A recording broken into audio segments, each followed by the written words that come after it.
one of the priorities that we've been working on for many months now, and we'll continue to work with the legislature when they get back, is dealing with the fallout from the reckless border policies of the Biden administration. And about 5 months ago, I was asked by the governor of Texas to send some support because of what was happening at the southern border. You're having 200,000 people illegally enter every month. I mean, that's a medium-sized American city every month coming in illegally. And so we sent folks in state law enforcement, and they were there for a number of probably about 6 weeks, 6 to 8 weeks total. And they saw these people just pouring in. Many of them said that their ultimate destination was the state of Florida, so it obviously was affecting us, we could tell right off the bat. But what would happen was they would identify, they would interdict someone coming illegally, turn them over to the feds, and then the feds would just put them on an airplane somewhere, put them on a bus, and then they would end up basically being ferreted around to different communities throughout the country. And we saw that tragically what happened with they're bringing in these flights into Jacksonville in the wee hours of the morning, no advance notice to the state. We don't know, they don't tell us anything. And you had somebody posing as a minor, he's actually about 24 years old, and ended up committing a murder. And again, if the border had been secured and if the policies weren't so reckless, that would not have happened. And we see this time and time again. We also understand what's happening in terms of who this is benefiting. The cartels are just eating our lunch with what's going on with these border policies. I mean, they've never had it so good. You've got drugs pouring across. You've got human trafficking coming.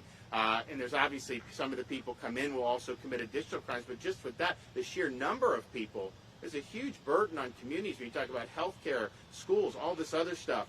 So we filed suit against the Biden administration several months ago about challenging the catch and release policies. That case is still pending in the Northern District of Florida in the Pensacola division. But I will tell you, already we've seen movement. They filed a motion to dismiss our case, but in the motion they say they have actually changed their policy. What they had been doing when our guys were down there, they'd give them what's called a notice to report.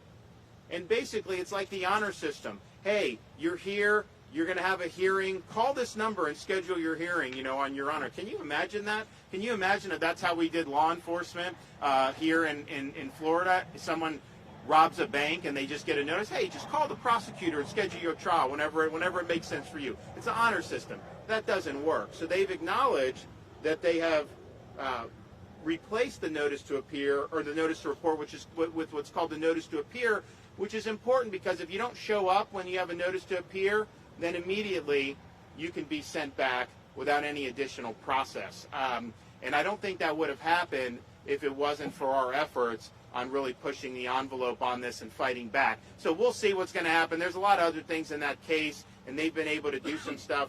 But at a minimum, that's an important victory. But we realize we've got to do more. And so we're going to be proposing a series of legislative reforms that will help strengthen Florida's hand in fighting back against the Biden border crisis and what we've seen happening for almost the last year in terms of what's happening to our country.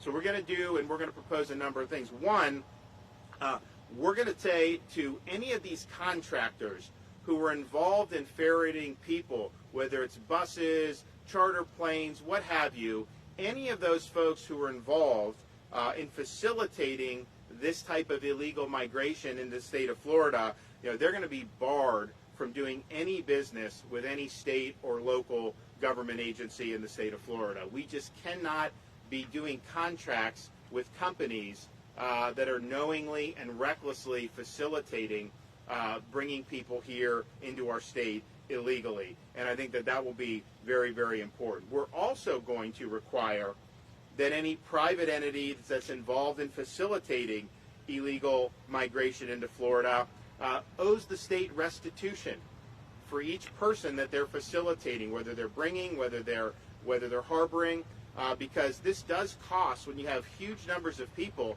that costs a lot of money for taxpayers in a variety of ways. I mean, just think, anytime you have an altercation with law enforcement, you have criminal cases, you have other issues with drugs, you have just normal things about health care and things that fall under the taxpayer.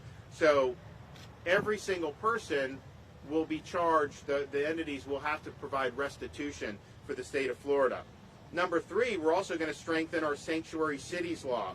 We're going to make sure that if a local jurisdiction is not assisting state law enforcement in our investigation on whether somebody has been brought here illegally, that constitutes a sanctuary policy. And that makes sense. Now, before, when we did the Sanctuary Cities bill, we were dealing with the prospect of the federal government helping us. For example, when Trump was president, you had a criminal alien in a Florida state penitentiary. They served their sentence. ICE would pick them up, and then they'd send them back. Biden doesn't. They don't really do that. I mean, sometimes they'll do it now because there's been some pressure, but a lot of times they will release these people. That was not happening previously. Now we're in a different situation where we need all entities in Florida helping to fight back against the federal government's ineptitude and inaction. So that'll be important to strengthen. We're also going to strengthen E-Verify enforcement by adding Department of Economic Opportunity as an agency eligible to conduct enforcement. We're going to provide resources. We're going to provide money to be able to do it. What we don't want is incentivizing people to be coming to the state illegally. And we also, in yesterday's budget, I put in $8 million for us to be able to transport people illegally out of the state of Florida. Now, we had mentioned, I said, it's somewhat tongue-in-cheek, but it is true. If you sent to Delaware or Martha's Vineyard or some of these places, that border would be secure the next day. That border would be secure. But instead, they're imposing the results of their policies on states like Florida, who they love to hate or whatever. But we are going to provide that opportunity, and I think that could potentially make a difference.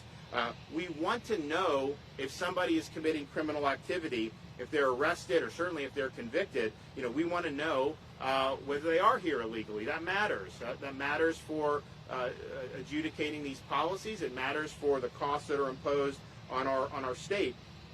We are going to have the sheriffs participate in the 287G program. Most of them do in the state of Florida, but not all of them do. But it's really, really important that we're all on the same page on this. We're also going to make sure that when people are convicted, that this is reflected on their court records, whether they are here in the country illegally. And this is going to be reported to FDLE, and it's going to be put on a public website. This way people can know, because these guys work hard, Mike and these other folks throughout the Florida, they work really hard to keep the community safe. There's obviously challenges that you have to deal with.